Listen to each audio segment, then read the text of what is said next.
Un phénomène El Niño extrêmement puissant de cette année est censé augmenter le nombre de cyclones et typhons dans les océans Pacifique et Indien, ce qui conduirait à des perturbations sur les marchés de l'énergie et les marchés des transports maritimes.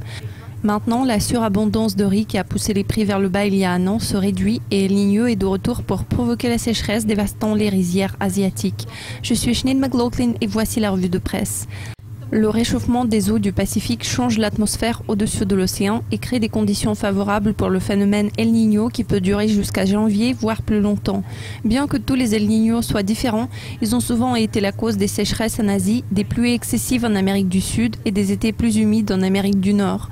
El Niño occasionne des ravages dans le marché du riz, qui est l'aliment de base pour la moitié de la population mondiale. Selon le FMI, les Philippines, qui en sont le plus gros acheteur, devront en porter davantage pour remédier aux perturbations d'approvisionnement liées aux conditions météorologiques. Le département américain de l'agriculture estime que la baisse des rendements agricoles en Inde, qui est le deuxième plus grand exportateur, va provoquer la baisse des expéditions de 17% vers un plus bas sur 5 ans.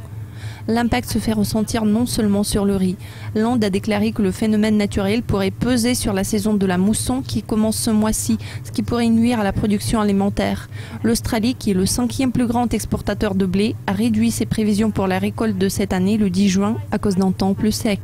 Les prix du riz ont fortement chuté après la récolte record de 17,8 millions de tonnes en Thaïlande, car l'ancienne première ministre Yingluck Shinawatra avait décidé de soutenir les producteurs. Un gouvernement militaire est venu au pouvoir l'an dernier en promettant de décharger les stocks.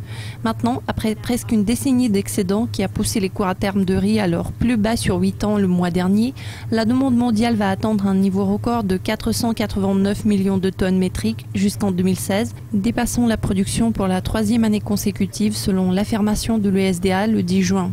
L'agence estime que les stocks vont baisser à 91,4 millions de tonnes, leur plus bas niveau depuis 2008, où l'offre serrée avait provoqué une flambée des prix vers des niveaux records en entraînant de violentes émeutes en Afrique et au Moyen-Orient.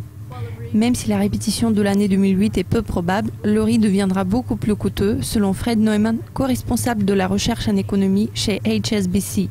L'Indonésie a déjà vu l'inflation alimentaire s'accélérer à 7,9% et l'USDA prédit que les prix indiens vont augmenter suite à la diminution de la récolte d'hiver.